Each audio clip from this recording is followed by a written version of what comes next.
Selamat pagi semua, kita ketemu lagi di ibadah online SAF Surabaya. Saya senang sekali kalau kita masih setia beribadah ya saudara. Hari ini saya ingin mengajak kita semua untuk benar-benar menikmati beberapa saat ke depan ini. Kita akan mengadakan saat teduh. Kita mungkin selama seminggu ini udah sibuk ya dengan pekerjaan, dengan mungkin studi, dengan kesibukan kita masing-masing. Tapi saudara coba kita belajar bersama-sama untuk mengambil waktu. Kadang kita terlalu rushing, setiap harinya kita rushing. Bahkan untuk ketemu Tuhan pun kita rushing. Tapi mari kita hari ini belajar untuk benar-benar mengundang Tuhan hadir. Dan kita menikmati hadiratnya. Kita gak keburu-buru, tapi kita mau benar-benar menikmati. Mari sebelumnya kita akan berdoa, mengucap syukur pada Tuhan sebelum memulai ibadah kita pagi hari ini. Tuhan, kami mengucap syukur Bapa buat kebaikan-Mu. Kami mengucap syukur Tuhan kalau kami boleh terus beribadah Tuhan bersama-sama. Mungkin kami tidak bertemu secara fisik Tuhan, tapi kami bertemu di dalam roh Tuhan. Tuhan kami ingin Tuhan pagi hari ini, kembali Engkau menemui kami Tuhan. Engkau memberikan kami hikmat-hikmat-Mu yang baru Tuhan. Kami rindu Tuhan untuk semakin diperbarui, semakin serupa menjadi seperti Kristus Tuhan. Berkati kami semua Tuhan yang berada dalam ibadah online pagi hari ini. Berkati juga Tuhan kegiatan kami seminggu ke depan. Supaya dalam setiap kehidupan, setiap kegiatan kami Tuhan, kami memancarkan kasih-Mu. Terima kasih Bapa. We love you Lord and we pray in the name of Jesus. Amin. Amin. Haleluya.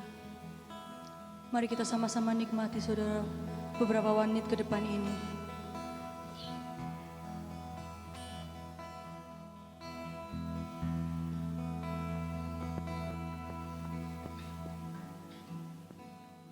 Here I am waiting. Yes, we're waiting, Lord. Abide in me, I pray. Here I am longing. Here I am longing for you. Ini kami Tuhan. We're longing for your presence, Lord. Hide me in your love. Bring me to my knees. We want to know you more. May I know Jesus more and more. Come, oh come, Holy Spirit. Come live in me all my life. Take over. Come breathe in me. I will rise on eagle's wings. Oh, here we are waiting. Here I am waiting. Abide in me, I pray. Here I am, Lord. Here I am longing for you.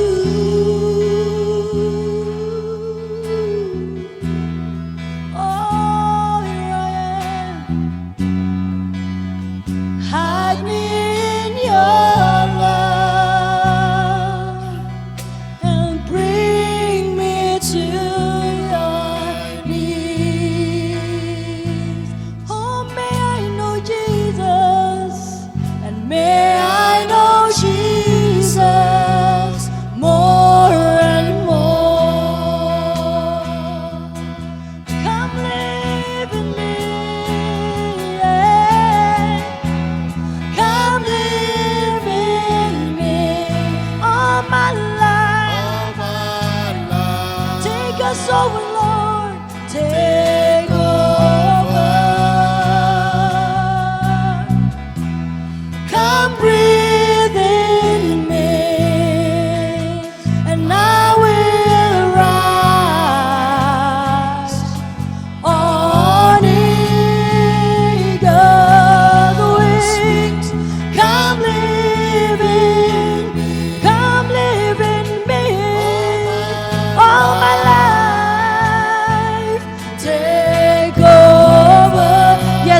Tuhan take over your lives.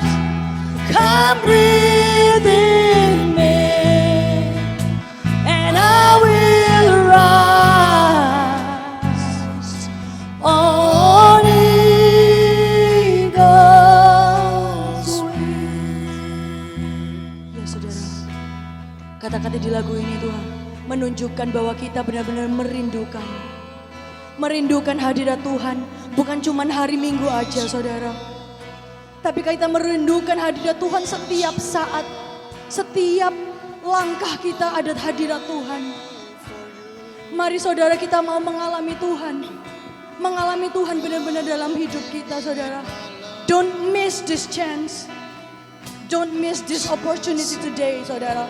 Kalau Tuhan memanggil engkau, kalau hatimu tergerak, jangan menolak saudara. Biarlah Roh Kudus memenuhi hidup kita dengan kasih-Nya, supaya hidup kita ini dipulihkan saudara. Sehingga tujuan utama hidup ini untuk menyenangkan hati Bapa, untuk serupa menjadi Kristus menjadi nyata saudara. Kosongkan hidup ini yang selama ini kita persembahkan untuk hal-hal duniawi. Kita mau persembahkan untuk Tuhan. Amin.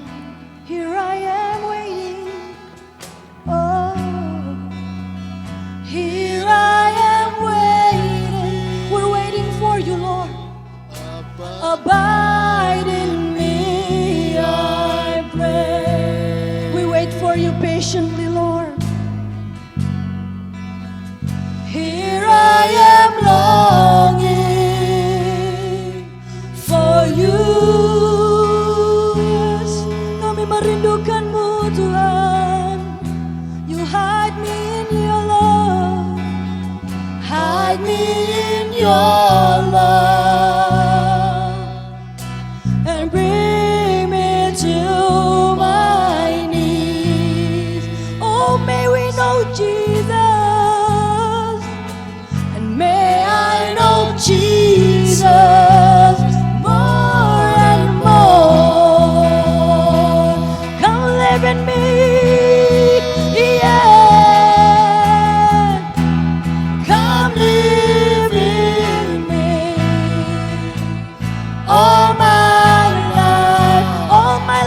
Take over, yes, take over our lives, Lord. Come breathe in me, I will rise on eagle's wings. Come live in me, all my life. Take over. Come live in me. I will rise on eagle's wings.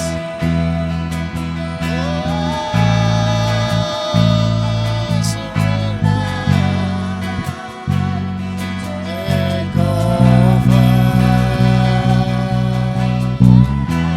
Come breathe in me.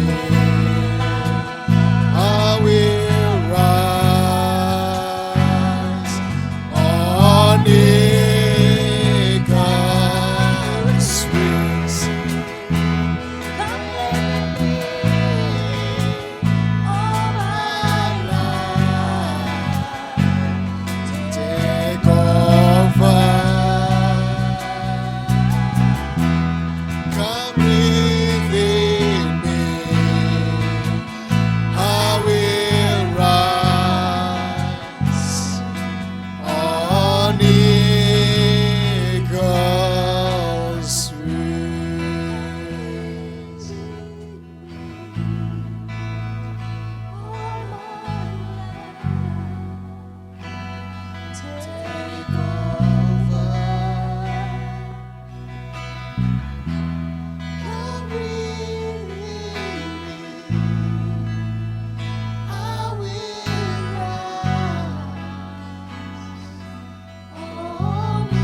take over. Come breathe in me. I will rise on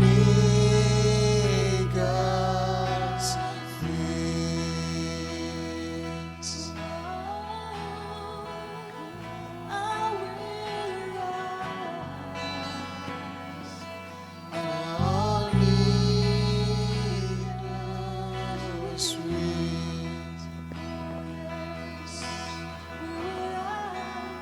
I will rise on eagle's wings. Pagi hari ini kita mau belajar, saudara, memiliki hati sebagai hamba. Kalau selama ini kita mungkin berharap ikut Tuhan itu happy terus, berharap berkat terus, saudara. It's wrong. Tuhan pernah bilang ya, kamu hanya bisa menyembah satu Tuhan. Mau menyembah Tuhan atau menyembah Mama. Ya, jadi kita ini memang benar, kita kalau sudah terima Tuhan Yesus sebagai juru selamat kita, dan kita melakukan apa yang menjadi kesukaannya, kita diangkat jadi anak. Tapi saudara, kita harus tahu, we started as hamba. Kita jangan habis jadi manusia berdosa, tiba-tiba langsung jadi tuan. Kita harus sadar bahwa kita ini hamba, dan kita berhutang nyawa sama Tuhan Yesus. Betul, kita sudah enggak menanggung upah dosa dalam hal itu lagi. Tapi masih banyak yang harus kita kerjakan, saudara, untuk mengisi keselamatan yang Tuhan beri. Dan kita ini adalah hambanya Tuhan. So mari kita mengosongkan, sekali lagi saya ajak kita untuk mengosongkan lagi kesombongan kita, kesibukan kita, hal-hal yang mengikat kita pada dunia, yang tidak membuat kita menginginkan itu surga atau persekutuan dengan Bapa. Mari kita pagi hari ini sekali lagi belajar, saudara, untuk mempunyai hati sebagai hamba. Oh Tuhan, ampuni Tuhan. Ku tak membawa Apapun juga saat ku datang ke dunia, ku tinggal semua pada akhirnya saat ku kembali ke surga. Katakan, inilah yang ku punya Tuhan, inilah yang ku punya, hati sebagai hamba yang mau taat dan setia padamu Bapa. Kemanapun ku bawa, hati yang menyembah dalam roh dan kebenaran sampai selamanya.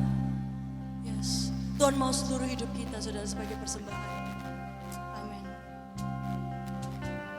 Ku tak membawa apapun juga saat ku datang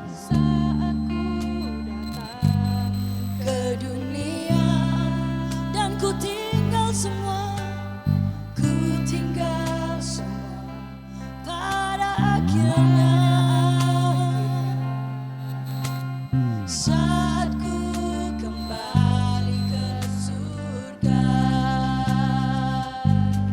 Inilah yang ku punya, hati sebagai hamba yang mau taat dan setia padamu Bapa. Kemanapun ku bawa,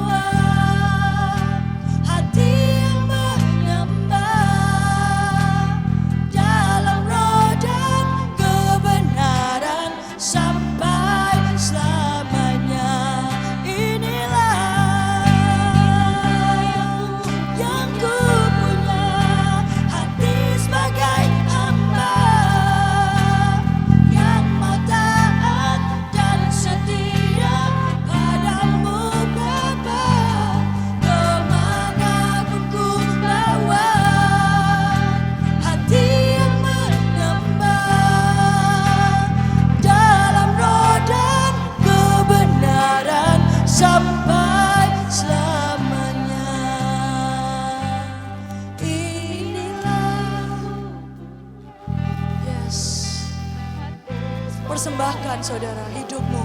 Bukan uangmu saudara, tapi hidupmu. Waktumu, pikiranmu, hatimu. Kita mau setia kepada Tuhan yang mempunyai hidup kita. Yes, amen. Hati yang baik. Tuhan mau kita menyembah dalam roh dan kebenaran.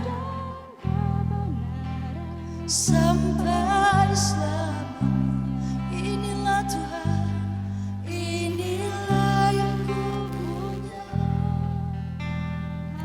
Sebagai hamba yang mau taat dan setia padamu Bapa, kemana kan ku bawa hati yang menyembah dalam roh dan kebenaran sampai selamanya.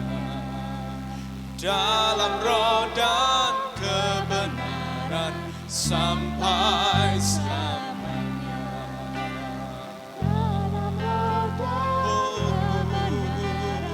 Sampai selamanya.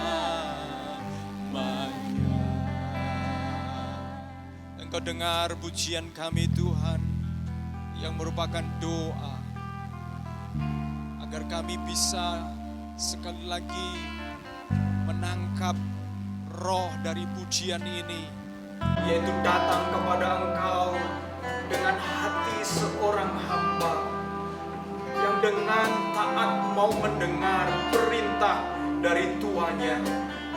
Kami adalah hamba-Mu dan kami mau berdoa ya Tuhan, Kau jadikan kami sebagai alat-alat-Mu di tangan-Mu ya Tuhan. Dan ketika firman-Mu berbicara kepada kami, mari ya Tuhan, Engkau sanggup memakai firman Tuhan yang sama untuk berbicara di dalam setiap keadaan situasi kami yang berbeda. Karena firman-Mu berkuasa ya Tuhan. Engkau nyatakan kuasa firman-Mu, urapi setiap kami yang mendengarkan firman-Mu, dan urapi hamba-Mu ya Tuhan. Demi nama Yesus Kristus, kami siap dengarkan firman-Mu. Haleluya, amin, amin, haleluya. Puji Tuhan, puji Tuhan. Saudara-saudaraku, saya persilahkan kembali ke tempat duduk masing-masing, saudaraku. Haleluya. Shalom, saudara-saudara.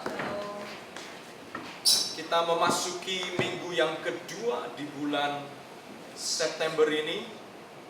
Dan sekali lagi kita akan kembali merenungkan firman Tuhan untuk kita diperlengkapi, untuk kita dibentuk. Ada satu pujian lama bahasa Inggris, pujian mengatakan mold me. Ya. Kiranya Tuhan membentuk aku dan guide me. Tuhan menuntun aku. Dan saudara-saudara, mari kita akan memperhatikan sekali lagi. Saya mengucapkan salam kepada saudara-saudara. Kiranya Tuhan memberkati saudara-saudara dalam keadaan sehat. Dan saudara-saudara, kita masuk pada minggu yang kedua ini. Saya masih mengajak kita merenungkan tentang mengejar keserupaan dengan Kristus. Mengejar keserupaan dengan Kristus. Dan kita pada topik yang kedua ini, yaitu pengosongan diri, saudaraku. Pengosongan diri. Saudaraku, berbicara tentang pengosongan diri, seringkali ketika kita sampai kepada konsep pengosongan diri di dalam bahasa Yunani kenosis, itu kemudian kita lebih cenderung memikirkan bagaimana Allah itu mengosongkan diri, bagaimana caranya Allah kemudian ada teori yang mengatakan kehilangan kealahannya. Saudara-saudara, saya tidak akan mengarah ke sana sebab memang itu bukan maksud yang dimaksudkan oleh Rasul Paulus ketika dia berbicara tentang pengosongan diri.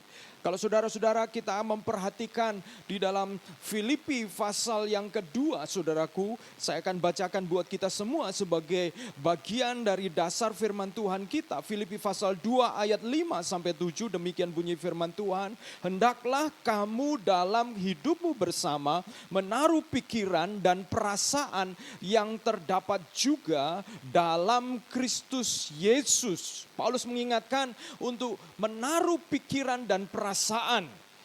the mind of Christ, pikiran Kristus yang ada di dalam Kristus Yesus, yang walaupun dalam rupa Allah tidak menganggap kesetaraan dengan Allah itu sebagai milik yang harus dipertahankan, melainkan telah mengosongkan dirinya sendiri dan mengambil rupa seorang hamba dan menjadi sama dengan manusia. Saudaraku, ayat ini sebenarnya muncul diawali Paulus berbicara tentang bahwa di dalam Kristus ada nasihat, ada kasih mesra, ada kasih karunia. Dan Paulus berbicara tentang kesatuan jemaat. Di dalam jemaat Filipi belum ada perpecahan yang sedemikian rupa, tetapi memang ada potensi adanya ketidaksatuan di sana, ada sedikit masalah dan Paulus mulai berbicara untuk mengingatkan mereka belajar untuk memiliki pikiran dan perasaan Kristus. Di dalam terjemahan King James, let this mind be in you. Filipi pasal 2 ayat 5. Let this mind be in you.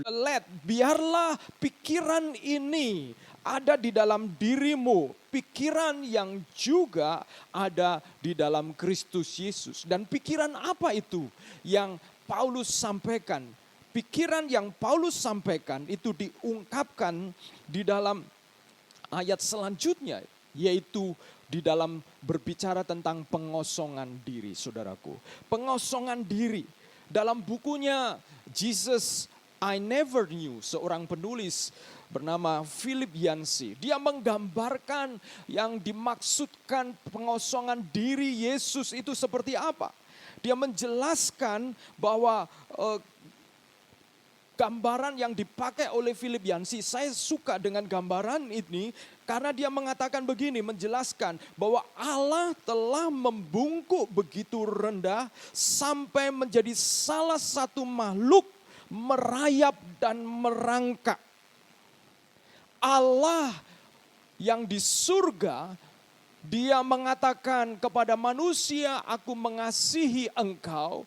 Tetapi dia tidak hanya ada di surga saja, di atas sana dan memandang ke bumi, memandang ke dunia, I love you, aku mengasihi engkau. Tetapi Allah membungkuk sampai sedemikian rupa, sampai dia merayap, sampai dia turun ke bumi. Saudara-saudara, kenosis saya lebih suka memahami adalah sebuah tindakan penjangkauan, tindakan Allah yang turun ke bumi. Dan untuk turun ke bumi, Allah mengosongkan dirinya.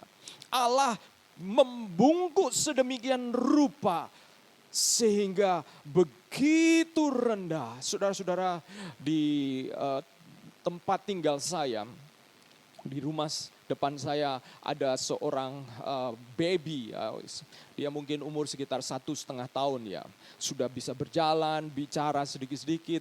Dan ketika kalau saya berbicara dengan dia, kalau saya bermain dengan dia, saya tidak akan berdiri karena dia akan memandang saya mendongak seperti ini. Saya akan jongkok dan berbicara dengan dia satu level. Saya menatap dia, dia bisa menatap saya. Saudaraku, seperti gambaran ini adalah gambaran yang ditunjukkan oleh Philip Yancey tentang Yesus, anak Allah itu mengosongkan diri. Dia membungkuk sedemikian rupa menjangkau manusia yang jauh di sana, bukan hanya jauh karena jarak antara surga dan bumi, tetapi jauh oleh karena keberadaan manusia yang berdosa, saudaraku.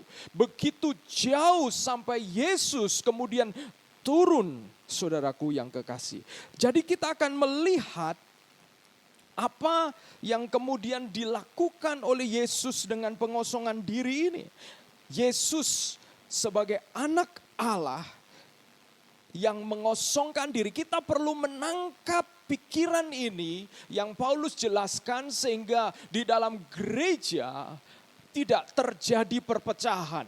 Di dalam gereja, di dalam tubuh Kristus akan muncul selalu available, tersedia di dalam Filipi pasal 2, yaitu ada nasihat, ada kasih mesra, ada unity, ada harmonisasi. Saudara-saudara, keharmonisan berbicara tentang anggota tubuh Kristus yang bermacam-macam, tetapi mereka seperti puzzle yang bisa harmonis.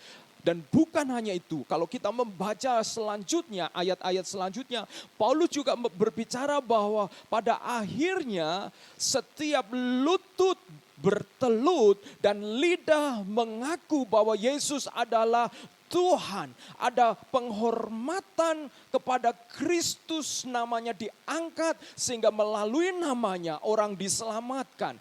Dengan kata lain, pikiran Kristus akan membawa orang-orang percaya, orang-orang Kristen membuat nama Yesus dimanapun itu dikabarkan, dimanapun itu diberitakan, membuat setiap lutut bertelut dan setiap lidah mengaku. Dan ini adalah kebenaran yang sungguh-sungguh nyata. Ada berapa banyak orang di luar Kristen yang akhirnya mereka tidak bisa atau tidak mau menjadi Kristen oleh karena kesaksian hidup dari orang-orang Kristen sendiri. Oleh karena orang-orang Kristen tidak memiliki pikiran Kristus. Orang-orang Kristen tidak memiliki perasaan dan pikiran yang dimiliki oleh Kristus. Itu sebabnya mengejar keserupaan dengan Kristus. Bukan hanya membawa kita, kalau minggu yang lalu, membawa kita semakin serupa dengan Kristus sampai pada akhirnya memiliki rupa surgawi.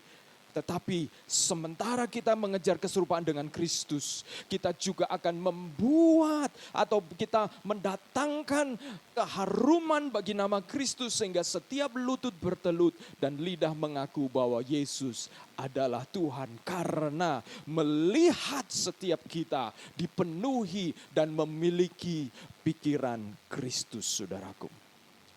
Dan berbicara tentang pikiran Kristus yang disampaikan di dalam ayat 5 tadi, yaitu let this mind be in you which was also in Christ Jesus. Biarlah pikiran ini ada di dalam engkau yang juga ada di dalam pikiran Kristus atau di dalam Kristus, yang walaupun dalam rupa Allah tidak menganggap kesetaraan dengan Allah itu sebagai milik yang harus dipertahankan, melainkan telah mengosongkan dirinya sendiri dan mengambil rupa seorang hamba dan menjadi sama dengan manusia. Ayat 6, pengosongan diri Yesus, saya melihatnya ada satu kata yang menurut saya mempresentasikan, mewakili apa yang sedang Yesus kerjakan, yaitu kata berkorban. Kata berkorban. Ayat ini pikiran Kristus yang ditunjukkan oleh tindakannya mengosongkan dirinya. Itu jelas sekali berbicara tentang pengorbanan, saudara-saudara. Berkorban. Ada dua kebenaran yang pagi hari ini kita mau belajar bersama-sama. Yang pertama, saudaraku, ciri pengorbanan yang benar. Saudara-saudara, ketika berkorban, kadang-kadang berkorban dipahami dengan memberi, ya. Memberi apa saja. Tetapi apakah setiap pemberian adalah sebuah pengorbanan? Belum tentu, saudara-saudara. Ada satu istilah, satu kali saya membaca, ya, donatur, jangan sampai menjadi dongatur. Itu bahasa Jawa ya, dongatur. Orang yang mendonasi, orang yang nyumbang ternyata ingin punya kontrol dan ingin mengatur. Satu kali ada satu peristiwa di sebuah gereja, orang menyumbang dua AC. Dan ketika karena dia ingin menyumbang AC di sebuah gereja untuk sebuah ruangan tertentu, kemudian oleh pendetanya, oleh gembalanya, dia menyampaikan, bolehkah 2 AC ini kita pasang di ruangan yang lain, di ruangan sekolah minggu lebih membutuhkan. Lalu penyumbang ini mengatakan, wah, kalau 2 AC itu tidak dipasang di ruangan yang saya maksudkan, lebih baik saya tarik lagi saja sumbangan saya. Wow. Mengejutkan sekali. Tidak semua pemberian adalah korban yang benar. Itu berarti, saudaraku, kita perlu belajar bagaimana pengorbanan atau korban yang benar. Ciri pengorbanan yang benar, saudaraku. Kata sacrifice di dalam Webster Dictionary itu berarti menderita kehilangan, to suffer loss of, give up, renounce, injure, or destroy, especially for an ideal, belief, or end. Menderita kehilangan, menyerahkan, meninggalkan, terluka, atau rusak karena untuk sesuatu yang ideal, kepercayaan, atau suatu tujuan. Saudara perhatikan di sini bahwa sacrifice, pengorbanan, di dalamnya ada unsur-unsur ini. Bahkan kemudian waktu saya selidiki di dalam bahasa Inggris, sacrifice ini ternyata dari bahasa Latin yang yaitu sacrificium, dari kata sacra plus facere. Sakra atau sakral itu suci, facere adalah perbuatan. Jadi di dalam pengorbanan sebenarnya sudah terkandung satu perbuatan yang suci. Pengorbanan berbicara tentang perbuatan yang ditujukan untuk pribadi, oknum yang dianggap suci, saudaraku. Tetapi sayang sekali, ada pemberian-pemberian yang seolah-olah dianggap pengorbanan, tetapi sesungguhnya bukan pengorbanan. Bahkan yang menyedihkan, pemberian itu berpikir saya beri sekian supaya saya menerima lebih besar lagi.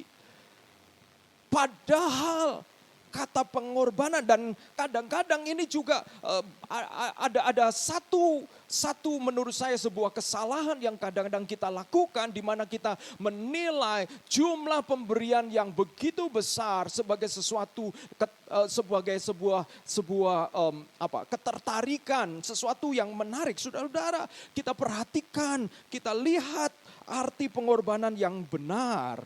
Saudaraku, arti pengorbanan yang benar itu telah dikerjakan oleh Yesus Kristus sejak Dia memutuskan untuk mengosongkan diri menjadi manusia sampai Dia disalib dan kemudian naik ke surga. Kristus telah menunjukkan pengorbanan yang benar. Ada beberapa unsur ciri dari pengorbanan yang benar. Yang pertama, memiliki unsur kehilangan. Yesus kehilangan kemegahannya sebagai anak Allah yang seharusnya ada di surga, tetapi malah menjadi manusia dan berurusan dengan manusia, saudaraku. Allah yang besar, Allah yang menciptakan. Di dalam Yohanes pasal 1 dikatakan bahwa firman pada mulanya adalah firman, dan firman itu bersama-sama dengan Allah. Dan tanpa firman tidak ada sesuatu yang jadi. Kejadian pasal 1, Allah Bapa menciptakan dengan berfirman. Kristus terlibat di dalam penciptaan. Ada kuasa penciptaan yang Kristus kerjakan. Tetapi ketika Kristus mengosongkan diri, ada sesuatu yang hilang, saudaraku. Kehilangan itu, saudaraku, anak Allah telah menjadi manusia. Ada yang hilang, dan kemudian saudara-saudara, pengorbanan itu berbicara tentang kehilangan. Ada rasa kehilangan, tetapi kehilangan itu adalah kehilangan yang karena menuruti kehendak Bapa. Unsur yang kedua, kalau seseorang atau kita berkorban, maka ada memiliki unsur penyerahan. Yesus menyerahkan dirinya kepada Bapanya untuk menjadi korban persembahan bagi dosa manusia. Bagi kita, ketika kita berkorban, maka kita menyerahkan apapun itu kepada pihak yang lain, yaitu dalam hal ini kepada Tuhan, saudara-saudara. Ketika kita menyerahkan, kita tidak punya kontrol lagi dari apa yang kita serahkan. Pengorbanan yang benar di dalamnya mengandung unsur penyerahan. Yang ketiga, memiliki unsur kesakitan. Yesus merasakan sakit secara jasmani ketika Dia dianiaya. Yesus mengalami sakit secara batiniah ketika dia harus menanggung dosa. Ketika di Taman Getsemani, dia bergumul dan mau meminum cawan murka Allah. Saudara-saudara, pernahkah saudara mengalami ini? Di mana saudara-saudara bukan orang yang melakukan, tetapi saudara dipersalahkan oleh orang lain. Padahal saudara tidak melakukan. Kita akan protes. Bahkan seringkali yang terjadi ketika kita yang bersalah, kita pun akan menghindar. Kita pun akan menghindar. Apalagi kita tidak melakukannya. Kemudian dipersalahkan. Yesus bergumul untuk meminum cawan murka Allah, saudara. Batiniahnya mengalami kesakitan sampai dikatakan peluhnya seperti tetesan darah. Bahkan ketika dia di atas kayu salib, dia berseru, Eloi, Eloi, lama sabatani. Ada kesakitan batiniah melampaui kesakitan jasmani fisik karena Bapaknya telah memalingkan muka dari dia, anak Allah yang telah dipenuhi oleh dosa manusia, menanggung dosa manusia. Dan ada unsur yang keempat, pengorbanan yang benar itu memiliki unsur tujuan menyenangkan Allah. Yesus melakukan semua itu untuk Bapaknya. Bukan hanya asal memberi atau berkorban, tetapi pengorbanan itu punya tujuan, saudaraku. Selama pemberian apapun juga, itu tujuannya untuk menyenangkan diri kita, tujuannya untuk memiliki nama baik, tujuannya untuk reputasi. Selain menyenangkan Tuhan, tidak bisa disebut pengorbanan, saudaraku. Yang kelima, memiliki unsur misi dan pemberitaan Injil. Unsur penyelamatan manusia dan pemberitaan Injil. Pengorbanan Yesus dikerjakan supaya manusia diselamatkan. Demikian juga ketika kita berkorban, maka di dalamnya harus mengandung unsur ini, yaitu unsur penyelamatan dan unsur pemberitaan Injil.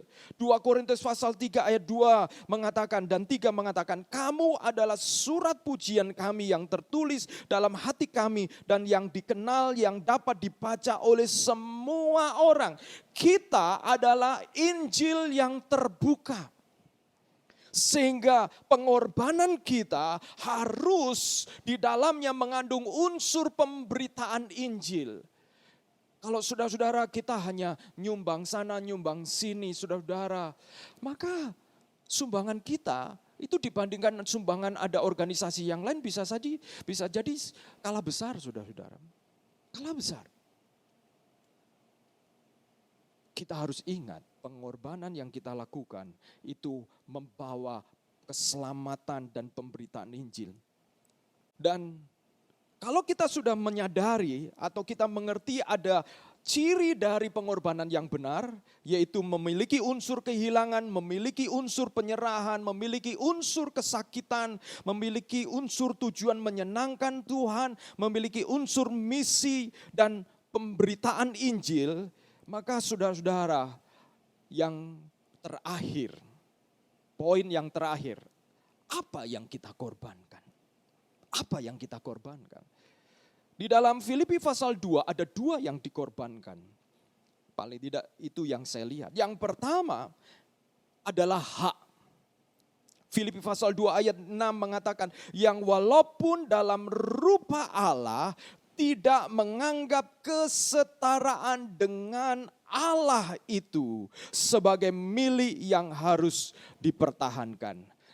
Paulus menggunakan kata kesetaraan dengan Allah, walaupun di dalam rupa Allah tidak menganggap kesetaraan. Ini berbicara tentang posisi, privilege, hak yang dimiliki oleh Yesus sebagai anak Allah, tidak menganggap itu sebagai milik yang harus dipertahankan. Yang dikorbankan di sini adalah hak, saudaraku. Hak adalah pemberian. kepada setiap manusia. Kalau hak asasi adalah pemberian sejak kita dilahirkan. Tetapi ada hak-hak yang lain oleh karena kemudian berkembang, saudara-saudara. Misalnya saudara sebagai anak, saudara punya hak sebagai anak. Sebagai orang tua, saudara punya hak sebagai orang tua. Bahkan kemudian ketika saudara bekerja, mendapatkan penghasilan, saudara punya hak menggunakan uang karena itu keringat saudara-saudara. Ketika saudara menikah dan menikahi seseorang dan kemudian mencintainya dengan sungguh-sungguh, saudara punya hak untuk juga dicintai. Tetapi saudara-saudara, ketika kita berbicara tentang menyerahkan hak sebagai korban, apakah itu artinya, saudara-saudara? Artinya segala hak yang kita miliki seiring dengan waktu, karena kita sebenarnya kan prinsip hak itu terjadi ketika kita melakukan kewajiban, maka kita mendapatkan hak. Dan ketika kewajiban kita makin besar, hak yang kita terima juga makin besar, saudara-saudara. Ketika saudara-saudara sebagai pegawai di bawahan, saudara melakukan kewajiban saudara-saudara, lalu saudara mendapatkan hak, saudara naik pangkat, penghasilan bertambah sampai di atas, maka saudara mendapatkan hak makin besar, saudara-saudara. Hak makin besar. Tetapi saudara-saudara, ketika kita berbicara tentang pengorbanan, maka pengosongan diri, itu kita berbicara tentang apa yang sebenarnya itu menjadi hak kita. Kita kosongkan dan kita serahkan kepada Tuhan. Kapan Tuhan pakai hak kita? Tuhan pakai hak kita. Dan itu kemudian menjadi korban bagi kita, setiap kita. Ketika ada hal-hal yang terjadi dalam hidup kita. Ada hak menghakimi. Saudara-saudara, ketika saya dan saudara disakiti, kita punya hak untuk kemudian juga membalas. Perjanjian Lama memberikan prinsip ini. Mata ganti mata, gigi ganti gigi. Ada hak yang diizinkan untuk membalas tetapi sama, makanya gigi hanya boleh dibalas dengan gigi. Tidak boleh gigi kemudian dibalas dengan bakar rumah, saudara-saudara. Terlalu besar, saudara-saudara. Perjanjian Lama menjaga keadilan ini dengan benar. Tetapi ketika perjanjian baru di dalam hukum Kristus, Yesus kemudian mengatakan ini, apabila engkau ditampar pipi kirimu, berikan pipi kananmu. Wow, hukumnya menjadi berubah. Hukumnya menjadi lebih luar biasa karena kemudian Kristus berbicara bahwa pembalasan adalah hakku, hak Allah. Saudara dan saya, mengapa berbicara tentang mengosongkan diri adalah berkorban, itu berbicara tentang menyerahkan hak. Karena sebenarnya saudara-saudara, kita punya hak. Pernahkah saudara menegur seseorang dan orang itu mengatakan, kan ini hakku, ini waktuku, ini uangku, mau saya pakai apapun itu kan hakku. Saudara, pernahkah kita mendapatkan seperti ini? Dan benar. Ketika saudara dan saya mengatakan ini hakku dan kita menutup telinga dari semua kebenaran firman Tuhan dan mengatakan ini adalah hakku, pada saat itu juga kita telah kehilangan pikiran Kristus yang mengosongkan diri. Ketika saudara disakiti, saudara merasa berhak untuk menyakiti. Tetapi pengosongan diri berbicara, ketika kita disakiti, kita menyerahkan rasa sakit kepada Tuhan dan menyerahkan Tuhan yang menjadi hakim. Saudara-saudara, menyerahkan hak. Seseorang pernah kesal karena dilarang main game lama-lama, saudara. Lalu dia mengatakan, ini saya pakai uangku sendiri kok. Aku yang kerja, ini waktuku sendiri. Dan dia dilarang oleh orang tuanya untuk ikut komunitas hobi yang sama, komunitas game. Namun pengalaman mengajarkan bahwa ketika kita tidak dapat mengatur atau mengontrol hobi kita yang kita sebut hak itu, maka lama-lama kita tidak punya cukup waktu untuk menyelesaikan tugas yang lain, untuk istirahat, untuk membangun relationship menjadi berkualitas. Dan lama-lama hobi itu mengontrol hidup kita. Dan bukan kita yang mengontrol hobi itu. Karena dimulai kita tidak mau menyerahkan hak kita. Saudara-saudara, pengosongan diri adalah penyerahan hak kita kepada Tuhan. Bukan hak yang hanya tadi saja, hak yang berbicara ketika kita disakiti. Tapi ada hak-hak yang memang membuat, ini kan saya tidak menyakiti orang, ini kan saya sebagai orang Kristen, saya hidup baik-baik saja, saya tidak mengganggu orang lain dan saya tidak merugikan orang lain. That's all, hidup kekristenan saya sudah cukup di sini. Saudara berpikir itu adalah hak kita. Pengosongan diri, kita mulai mengatakan apa yang saya anggap sebagai orang Kristen yang baik, kita serahkan kepada Tuhan dan bertanya kepada Tuhan, Tuhan, apakah saya sudah cukup? Apakah Engkau menilai hidup saya sudah cukup? Keserupaan dengan Kristus akan menyadarkan diri saya dan saudara untuk menyadari bahwa menjadi orang baik saja tidak cukup. Engkau harus benar mengosongkan diri dan menyadari ada hal-hal yang kita anggap sebagai hak. Itu harus diserahkan kepada Tuhan karena hanya dengan melaluinya saya dan saudara mulai menangkap pikiran Kristus, saudaraku. Yang kedua yang perlu diserahkan adalah milik. Ayat 6 dikatakan tidak menganggap kesetaraan dengan Allah itu sebagai milik yang harus dipertahankan. Milik yang harus dipertahankan. Saudara-saudara, rasa kepemilikan. Saudara memiliki itu berhubungan dengan, misalnya kalau saudara memiliki rumah, orang Indonesia rata-rata menjadi tenang ketika punya rumah, saudara-saudara. Ada negara-negara yang tidak terlalu pusing punya rumah. Kenapa?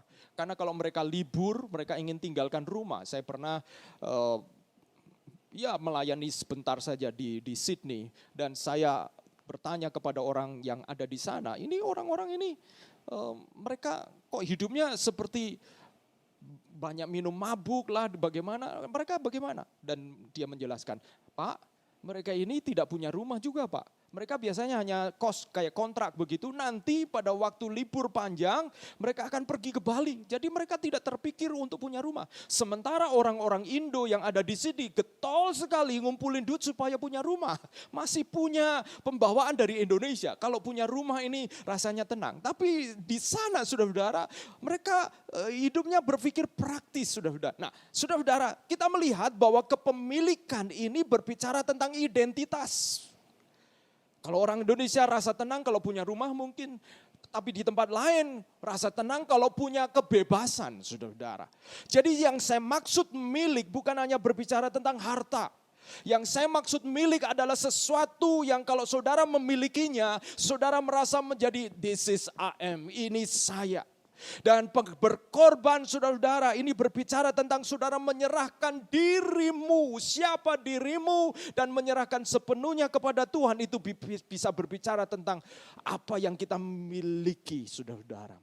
Waktu, pikiran, tenaga, apa yang kita hasilkan. Ketika kita mendengar Tuhan mengatakan serahkan, serahkan. Lukas 14 ayat 33 mengatakan demikian. Demikian pula lah tiap-tiap orang di antara kamu yang tidak melepaskan dirinya dari segala miliknya tidak dapat menjadi muridku. Waktu saya baca ayat ini polos-polos aja saya pikir, syarat menjadi murid ini kok berat sekali ya. Memang Tuhan Yesus pernah mengatakan ada orang kaya muda yang ingin jadi muridnya, yang ingin tahu punya kerajaan surga itu bagaimana. Yesus mengatakan jualah hartamu. Saya pikir wow, berarti jemaat-jemaat ini harus jual harta dulu untuk bisa menjadi jemaat yang sungguh-sungguh. Bukan itu maksudnya. Waktu saya pelajari kata dapat di sini dalam bahasa Yunani dunamai itu artinya mampu atau sanggup. Dengan kata lain ini berbicara bahwa menjadi murid Kristus itu kasih karunia. Tetapi ketika kita benar-benar belajar menjadi muridnya, kita itu perlu disanggupkan. Kita perlu kesanggupan menjadi murid Yesus. Dan apa yang bisa menjadi kesanggupan? Yesus mengatakan melepaskan diri dari segala miliknya. Your possession. Bisa harta Apa yang saudara merasa bahwa kalau saya kehilangan ini, saya bukan siapa-siapa lagi. Dan ketika saudara mengatakan, Tuhan, saya serahkan ini kepada Tuhan. Termasuk luka di dalam hidup kita. Ada orang yang tiap kali ceritakan lukanya dan lama-lama itu menjadi identitas dirinya, saudara-saudara. Your possession. Itu membuat engkau tidak bisa menjadi murid Yesus, tidak sanggup menjadi murid Yesus. Lepaskanlah itu. Kebetulan orang kaya itu yang menjadi possession miliknya adalah hartanya. Yesus mengatakan lepaskanlah. Saudara-saudara, apa yang menjadi milikmu yang kau tidak bisa serahkan kepada Yesus? Berkorban, berbicara, engkau menyerahkannya. Dan ketika engkau menyerahkannya, engkau akan merasa kehilangan, engkau akan merasa kesakitan, engkau merasa penyerahan, engkau akan merasa bahwa akhirnya nama Yesus diberitakan melalui apa yang kau putuskan. Dan berikutnya saudara-saudara, engkau pada akhirnya akan mengerti apa itu pikiran Kristus. Mari saya mengajak saudara-saudara untuk kita datang kepada Tuhan. Saudara-saudara, ada diskusi-diskusi tentang apakah orang Kristen masa kini harus memberi persepuluhan atau tidak. Ada macam-macam harus diakui. Ada golongan yang mengatakan harus tetap memberi persepuluhan. Ada golongan yang mengatakan tidak lagi perlu memberi persepuluhan. Berilah kepada janda-janda orang-orang yang membutuhkan. Saudara-saudara, saya ingin mengatakan melalui kebenaran firman Tuhan ini, menurut saya kedua golongan ini tidak terlalu penting. Kalau saudara menangkap pikiran Kristus, maka saudara akan belajar berkorban. Kedua golongan ini sama. Kalau ada golongan yang menganggap persepuluhan itu penting sehingga dia memberi persepuluhan, tetapi sesungguhnya di dalamnya tidak ada pengorbanan, persepuluhannya juga sia-sia. Sebaliknya ada golongan lain yang menganggap tidak penting memberi persepuluhan, lalu memberikannya kepada orang-orang lain dengan harapan dia punya kendali untuk orang-orang lain itu. Itu juga menjadi sia-sia, saudara-saudara. Jadi bukan cara yang menentukan, tetapi bagaimana engkau memberikannya, hatimu yang memberikan. Apakah terjadi pengosongan diri yang sesungguhnya, saudara-saudara? Saya hanya bicara satu saja, tetapi ada banyak aspek dalam hidup kita yang kita sebenarnya tidak mau berkorban. Kita tidak mau berkorban. Dan begitu saudara-saudara mau belajar berkorban, engkau akan merasakan ada ciri-ciri itu. Dan ketika engkau mengalaminya, engkau sedang belajar mengosongkan diri. Dan ketika engkau mengosongkan diri, engkau akan mulai mengerti semakin serupa dengan Kristus itu. Tangkap baik-baik ini kebenaran firman Tuhan bagi saudara dan saya. Saya mengajak kita datang kepada Tuhan melalui pujian ini, saudara-saudara. Haleluya, persembahanku.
Takkan pernah ku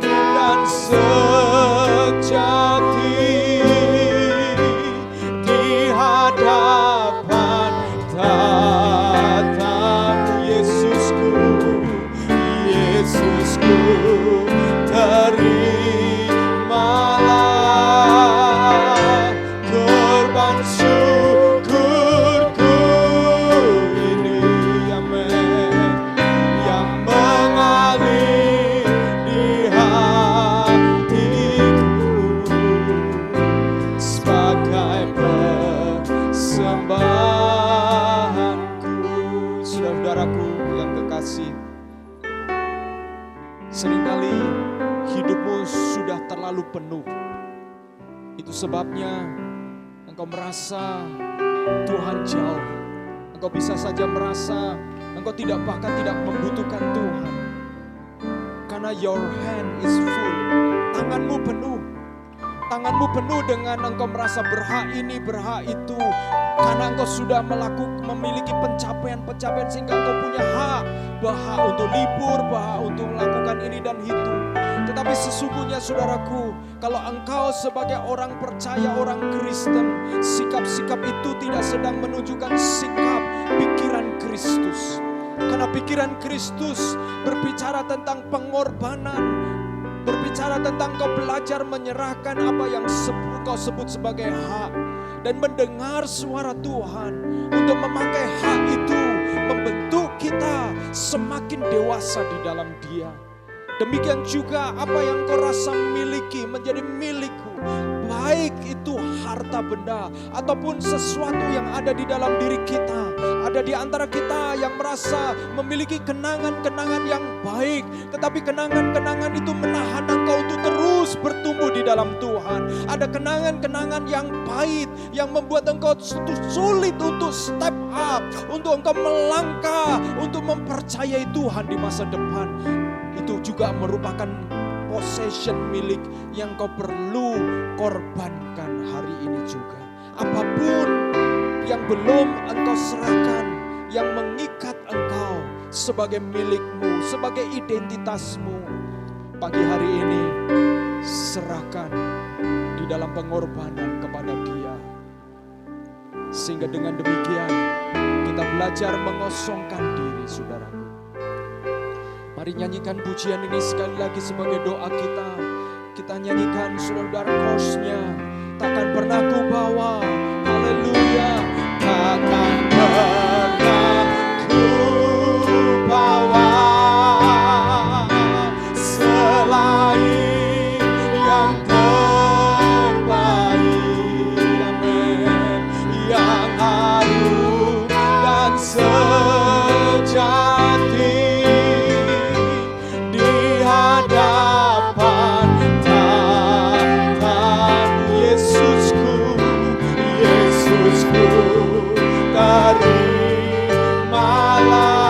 amin korban syukurku ini yang mengalir di hatiku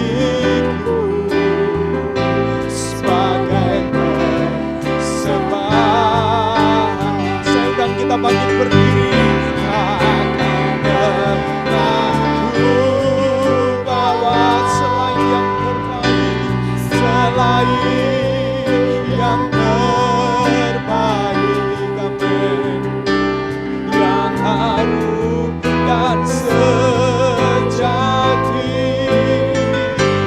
di hadapan tahta-Mu, amin. Yesusku, terimalah korban syukurku ini yang mengalir di hati, yang mengalir di hati, yang mengalir di hatiku sebagai persembahanku.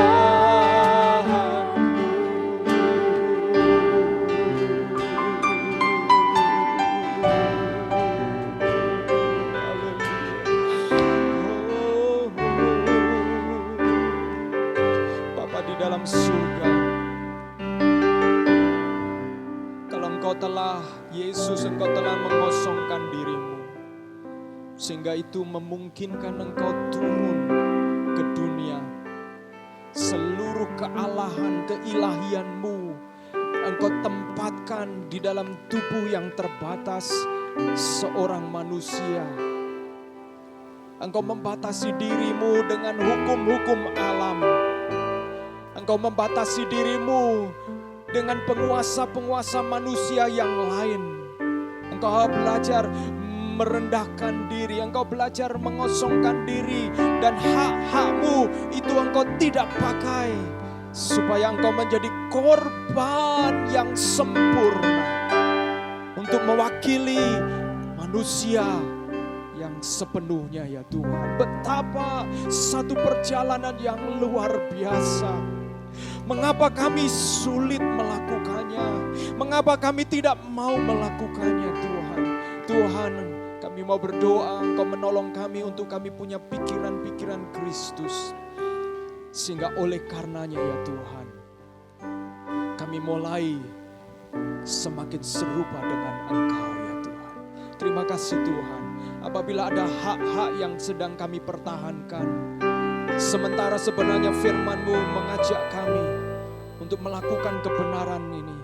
Kami mau berdoa, Tuhan kuatkan kami untuk sekali lagi menghampiri Engkau dan menyerahkan hak kami.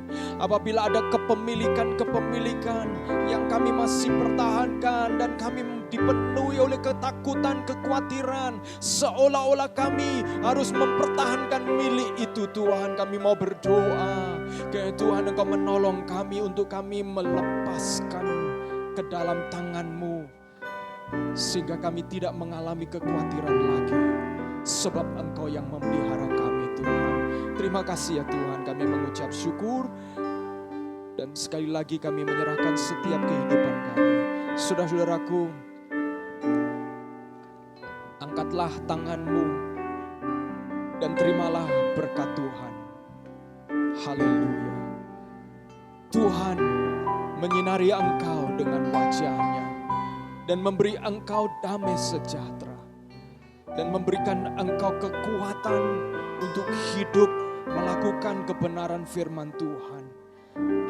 Sehingga engkau dalam hidupmu yang sementara ini akan berakar di dalam Kristus semakin dalam, dan akan berbuah semakin lebat. Ada buah-buah roh yang dapat dinikmati oleh orang-orang yang bersama dengan engkau di sekitar engkau. Diberkatilah pekerjaanmu, diberkatilah hidupmu, diberkatilah studimu, bahkan diberkatilah hubunganmu, keluargamu, rumah tanggamu. Dan bahkan pada akhirnya engkau melepaskan seluruh berkat itu di dalam pengorbanan yang berkenan kepada Tuhan. Karena engkau hanyalah pengelola dari apa yang Tuhan percayakan. Engkau belajar mengosongkan diri dengan sungguh-sungguh, sehingga kehidupan gambar Kristus semakin nyata di dalam hidupmu. Dan oleh karena damai sejahtera Allah di dalam Allah Bapa, serta kasih sayang Tuhan Yesus Kristus, penghiburan dan nasihat oleh karena Roh Kudus menyertai saudara dan saya, untuk kita terus-menerus belajar mengejar keserupaan dengan Kristus dan mengosongkan diri, supaya oleh karenanya kita akan siap diisi oleh perkara-perkara yang surgawi, oleh perkara-perkara yang mulia, sampai kita didapati setia ketika Kristus datang kali yang kedua. Maranatha, menjemput umat kepunyaannya. Haleluya, amin. Haleluya, puji Tuhan. Saudara-saudaraku, kita akan mendengarkan pengumuman berikut ini. God bless you, happy Sunday. Selamat hari Minggu teman-teman semuanya. Bagaimana kabar Anda semua? Saya harap sukacita, damai sejahtera selalu menyelimuti teman-teman semuanya sepanjang hari. Saya mau mengucapkan banyak terima kasih kepada teman-teman yang senantiasa mengikuti ibadah online SAF Surabaya pada hari Minggu. Izinkan saya, Edwin Joe, untuk menyampaikan pengumuman 1 minggu ke depan. Pada hari Selasa, tanggal 15 September, tidak akan ada IG Live. Kita akan digantikan dengan KTB Leadership. Pada hari Kamis tanggal 17 September, kita ada KTB atau kepanjangan dari Komunitas Tumbuh Bersama, yang diadakan pada pukul 7.30 malam hari.